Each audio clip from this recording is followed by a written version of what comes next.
बचपन में अगर किसी विलन ने तुम्हें सच में डराया है तो वो कोई जोकर टाइप विलन नहीं था, वो था किरमाड़ा। ना उसका फेस ह्यूमन था, ना ही उसकी पावर नॉर्मल थी, और ना ही उसका एंट्री सीन भूलने लायक। Today we will talk about why Kirmada is not just a villain but a legend of Indian cartoons. Kirmada सिर्फ एक विलन नहीं था, वो डार्कनेस का किंग था। जब भी वो आता था पूरे ढोलकपुर की वाइब ही चेंज हो जाती थी, स्काई डार्क हो जाता था, हवा तेज हो जाती थी, और बैकग्राउंड म्यूजिक उफ के बचपन में टीवी का वॉल्यूम कम करना पड़ता था डर के मारे। उसकी एंट्री ही इतनी फाड़ थी, बिना कुछ किए भी वो पावरफुल लगता था। एंड वो बाकी सारे इंडियन कार्टून्स विलन्स की तरह नहीं था जो सिर्फ कॉमेडीज करना जानते थे। एंड इनफैक्ट छोटा भीम में ही कितने सारे विलन्स थे, बट उनके नाम्स भी तुम्हें याद नहीं होंगे।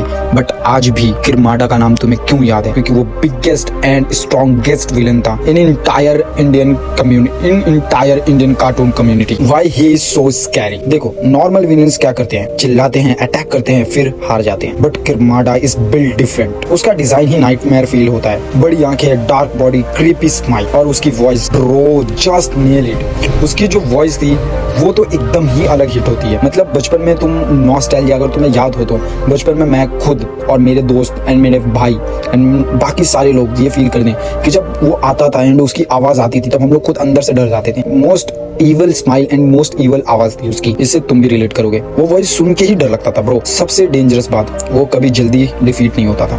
मतलब लिटरली उसको डिफीट करने में छोटा भीम की भी हवा टाइट हो गई थी, मतलब बिल्कुल ही फट गई थी। मतलब जब वो आता था लगता था इस बार भीम भी नहीं बचा सकता ढोलकपुर को इससे। Power of Kirmada. तो देखो, तो अब हम पावर ऑफ किरमाड़ा एक्सप्लेन करने वाले हैं। किरमाड़ा के पास ऐसी पावर्स थी जो किसी और विलन के पास नहीं थी। डार्कनेस कंट्रोल फर्स्ट, जिससे वो डार्कनेस कंट्रोल करता था, एंड हमने मूवी के स्टार्ट में देख लिया था। शेप शिफ्टिंग, जिससे वो अपनी शेप शिफ्टिंग कर सकता था, किसी अदर पर्सन के लुक लाइक बन सकता था वो। सुपर स्ट्रेंथ, उसके पास इतनी ज्यादा स्ट्रेंथ थी कि पूछो ही मत, वो पहाड़ों तक को खुद से उठा सकता था। और सबसे डेंजरस, फेयर क्रिएट करता है। वो सिर्फ फाइट नहीं करता था, वो लोगों के दिमाग में डर डाल देता था। मतलब लिटरली कार्टून के अंदर भी डर डाल देता था सारे लोगों के अंदर। रियल ओजी लोग जानते हैं कि किरमाड़ा का कनेक्शन था काल से। मतलब ये बंदा ऑलरेडी एक डार्क यूनिवर्सल का पार्ट था, इसलिए वो नॉर्मल विलन नहीं था, एक सुपर नेचुरल थ्रेट था वो पूरे के पूरे ढोलकपुर एंड पूरे के पूरे कार्टून इंडस्ट्री में। अब सवाल ये है, इतने सारे विलन्स के बाद भी किरमाड़ा ही लेजेंड क्यों?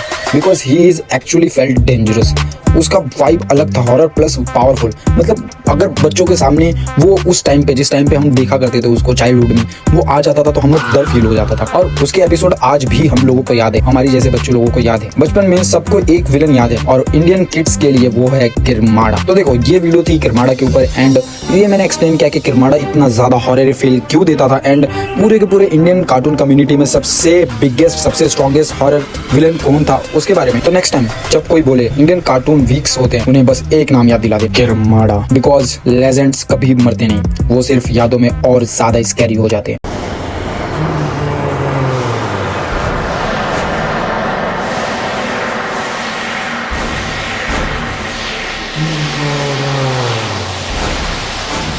मूर्ख लड़के। और तुम्हें भी किरमाड़ा से बचपन में डर लगता था तो लाइक करो और कमेंट में बताना तुम्हारा सबसे बेस्ट विलन कौन था और तुम किसको सबसे स्ट्रॉन्गेस्ट विलन मानते हो। एंड ऐसे कंटेंट के लिए सब्सक्राइब करो इस चैनल को, लाइक करो, सब्सक्राइब करो, शेयर करो, एंड बेल नोटिफिकेशन को ऑल पे सेट कर देना, जिससे आपको ऐसी ही videos, amazing and exciting videos मिलती रहे आपको।